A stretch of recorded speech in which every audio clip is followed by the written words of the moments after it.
نحمده ونصلي ونسلم على رسوله الكريم اما بعد بسم اللہ الرحمن الرحیم۔ توحید اور تردید شرک سے متعلق قسطوار سلسلہ چل پڑا تھا۔ یہ بات آپ کے سامنے بیان کی تھی کہ رسول اللہ صلی اللہ علیہ وسلم کی صداقت، آپ کی دیانت، آپ کی عدالت، آپ کی عفت، آپ کے اخلاق، آپ کی خصال حمیدہ، ان سب کے باوجود مشرکین نے آپ کے ساتھ ناروا سلوک کیا، آپ پر ظلم و ستم ڈھائے، آپ کو ہجرت کرنے پر مجبور کیا۔ اس کی وجہ کیا تھی؟ اسی طرح شرک کی مذمت سے متعلق قرآن اور احادیث کے اندر دلائل وہ آپ کے سامنے بیان ہوئے۔ یہ بھی آپ کو بتایا کہ مشرک کی کوئی بھی نیکی وہ اللہ کے ہاں قابل قبول نہیں ہے۔ آج آپ کے سامنے یہ بات ذکر کرنی ہے کہ قرآن کریم میں اللہ نے جہاں پر بھی شرک کی نفی کی ہے، شرک کی تردید کی ہے، شرک سے منع کیا ہے، وہاں انتہائی عموم اور تعمیم کے ساتھ اللہ رب العزت نے منع کیا ہے۔ شرک کی جہاں نفی کی ہے وہاں شیئن کا لفظ استعمال کیا، شیئن کے الفاظ استعمال کیا۔ یاد رہے علماء فرماتے ہیں کہ لفظ شیء یہ آتا ہے عموم کے لیے، اور جب یہ نکرہ ہو اس میں عموم اور زیادہ ہو جاتا ہے، اور جب یہ نفی کے بعد ہو تو عموم اور زیادہ ہو جاتا ہے۔ گویا کہ عموم در عموم موجود ہے شرک کی نفی کے اندر، اور یہ قرآن اور احادیث دونوں کے اندر بیان کیا گیا۔ اللہ تبارک و تعالیٰ نے بھی قرآن میں بیان کیا ہے، آپ کے پیارے پیغمبر محمد الرسول اللہ صلی اللہ علیہ وسلم نے بھی اس کو احادیث مبارکہ کے اندر بیان کیا ہے۔ سب سے پہلی دلیل پارہ نمبر 17 سورہ حج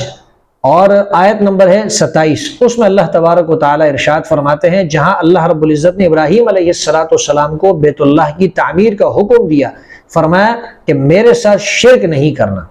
اللہ تشرک بی شیئا، میرے ساتھ شرک نہیں کرنا۔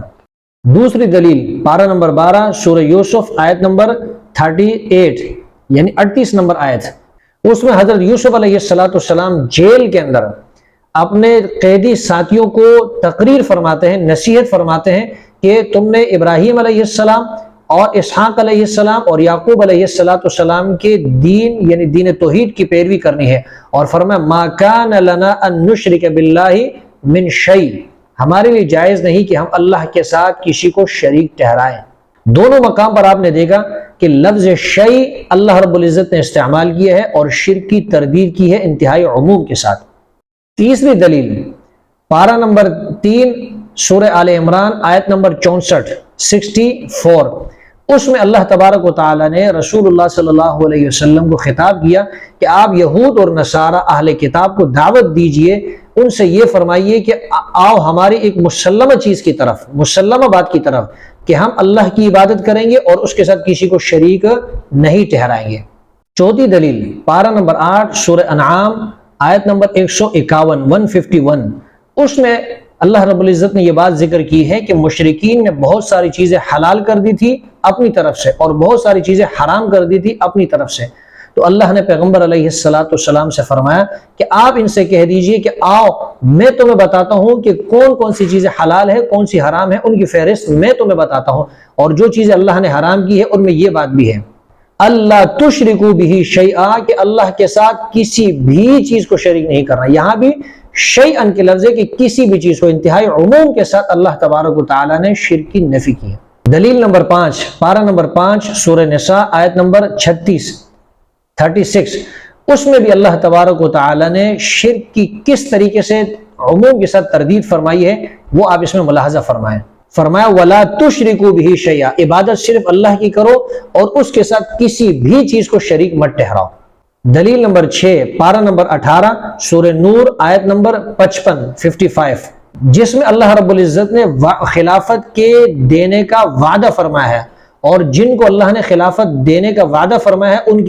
ان کی علامات اور نشانی اللہ نے بیان کی ہے، یعبدوننی ولا یشرکون بی شیئا، وہ میری بندگی کریں گے، میرے ساتھ کسی بھی چیز کو شریک نہیں ٹھہرائیں گے۔ یہاں بھی اللہ رب العزت نے شیئن کا لفظ عام لا کر شرک کی انتہائی تعمیم اور عموم کے ساتھ تردید فرمائی ہے۔ دلیل نمبر 7 پارہ نمبر 28 سورہ ممتحنہ آیت نمبر 12،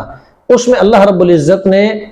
رسول اللہ صلی اللہ علیہ وسلم کو فرمایا کہ جب ایمان والی عورتیں آپ کے پاس آئے، جب آپ کے پاس عورتیں آتی ہے بیعت کرنے کے لیے، تو آپ نے ان سے کچھ شرطیں لگانی ہے، ان میں سے ایک شرط یہ بھی ہے کہ انہوں نے شرک نہیں کرنا ہے، اللہ کے ساتھ کسی چیز کو شریک نہیں ٹھہرانا۔ یہاں بھی شیء کا لفظ استعمال کر کے انتہائی عموم اور تعمیم کے ساتھ شرک کی اللہ نے تردید اور نفی فرمائی ہے۔ اب میں آپ کے سامنے چند احادیث پیش کرتا ہوں۔ سب سے پہلی حدیث اور پہلی دلیل یہ بخاری کی روایت ہے اور حدیث کا نمبر ہے 2856، یعنی 2856 نمبر اس حدیث کا نمبر ہے 2856، جس میں رسول اللہ صلی اللہ علیہ وسلم نے ارشاد فرمایا کہ اللہ کے بندوں پر کچھ حقوق ہیں اور بندوں کے بھی اللہ تبارک و تعالیٰ کے اوپر کچھ حقوق ہیں تفضلاً۔ کچھ حقوق اللہ کے بندوں پر ہیں اور کچھ حقوق بندوں کے اللہ پر ہیں۔ اللہ کا حق کیا ہے؟ فرمایا ان یعبدوہ ولا یشرکوا بہ شیئا،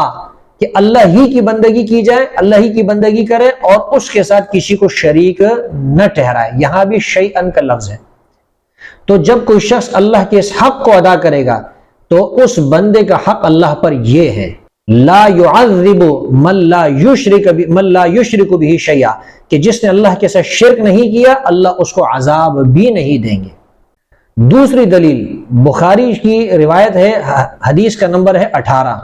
حضرت عبادہ ابن صامت رضی اللہ تعالیٰ عنہ فرماتے ہیں کہ اللہ کے رسول کی خدمت میں ہم حاضر ہوئے، آپ نے ہم سے فرمایا کہ میرے ہاتھ پر بیعت کرو، لیکن اس شرط کے ساتھ کہ تم نے اللہ کے ساتھ کسی کو شریک نہیں ٹھہرانا، لا تشرکوا بہ شیئا۔ یہاں بھی شیئن کا لفظ عموم پر دلالت کرتا ہے۔ تیسری دلیل مسلم کی روایت ہے، حدیث کا نمبر ہے 107، جس میں حضرت ابو ہریرہ رضی اللہ تعالیٰ عنہ فرماتے ہیں کہ ایک دیہاتی رسول اللہ صلی اللہ علیہ وسلم کی خدمت میں حاضر ہوا اور اس نے کہا اللہ کے رسول مجھے ایسا عمل بتائیے کہ میں جنت میں داخل ہو جاؤں۔ تو اللہ کے رسول نے اس کو یہ فرمایا کہ تم نے اللہ کے ساتھ کسی کو شریک نہیں کرنا، ولا تشرکوا بہ شیئا، اللہ کے ساتھ کسی چیز کو شریک نہیں ٹھہرانا۔ تو یہ چند احادیث اور چند آیات آپ کے سامنے صرف سمجھانے کے لیے چند مثالیں پیش کی ہے، ورنہ تو بے شمار دلائل ہیں جن سے پتہ چلتا ہے کہ جہاں اللہ نے شرک کی نفی کی ہے اور شرک کی اللہ نے تردید کی ہے، وہاں انتہائی عموم کے الفاظ کے ساتھ اللہ نے شرک کی نفی کی ہے کہ کسی بھی چیز کو اللہ کی ذات کے ساتھ شریک کرنا یہ جائز نہیں ہے، چاہے انسان ہو، چاہے فرشتہ ہو، چاہے جن ہو، چاہے حجر ہو، شجر ہو، مدر ہو، کوئی بھی مخلوق ہو، اعلیٰ سے اعلیٰ ہو، ادنا سے ادنا ہو، کسی مخلوق کو اللہ کے ساتھ شریک کرنا یہ جائز نہیں ہے۔